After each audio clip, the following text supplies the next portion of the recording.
Alright, so you see, we're going to do our sheet metal now, and I've just taken my C-clamps and clamped it to the inside of our frame here. Pretty simple stuff. Again, I had my sheet metal cut, so I knew that they would be joining here in a centerpiece, because that way I could just weld to this and not have to worry about welding two pieces of sheet butting together, because it's just kind of a pain sometimes. You can blow through and just, it looks nasty. This way I can just, weld it to some nice thick 3x3 here.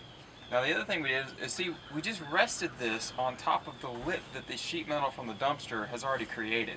And that's where we actually took our grinder and removed our paint. And we're just going to butt this up against there, set it on there, and weld across there, and that's how we're going to join the sheet to the dumpster.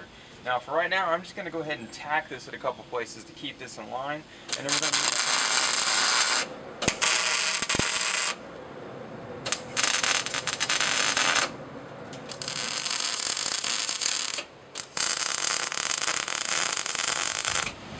So we finished tacking up all of our sheet all the way around.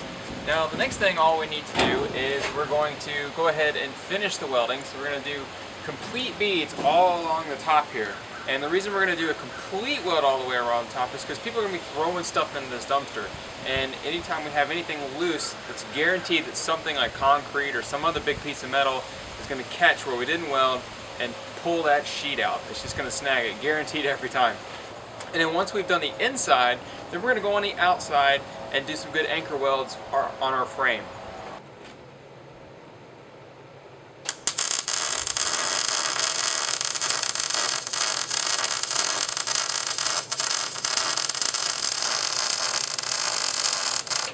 Alright, so we got a brand new day, and today we're going to finish this up.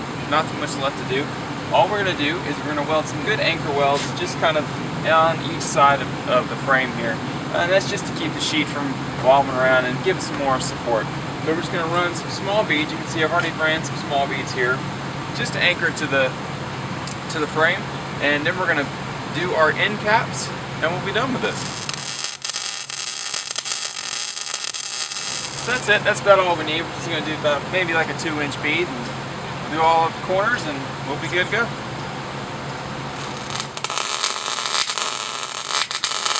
Alright, you can see what we did. All we did was just take some of our sheet that we had a little bit of excess on the sheet that we cut off on one of the ends, and use that to cap all the ends of our 3x3 tube.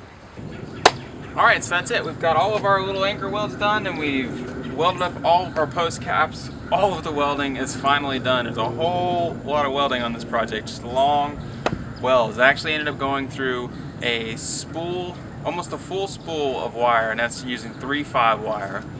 In my MIG gun, and also a full tank of gas. So used quite a bit of materials on this project. I mean, it took us a while and it was a good bit of welding, but it was really a pretty simple project overall. But this is a great way for you to get some extra jobs in during the winter when things are slowing down. You know someone with dumpsters, you can approach them and say, hey look, I know dumpsters are expensive, and I know you need some larger dumpsters on other projects. If you have some extras, I can make them bigger, and you can do them fairly cheap. That's it. All we have to do now is just we're going to prime this top part, and we're going to tape off all our little warning stickers on the dumpster and give it a nice coat of blue.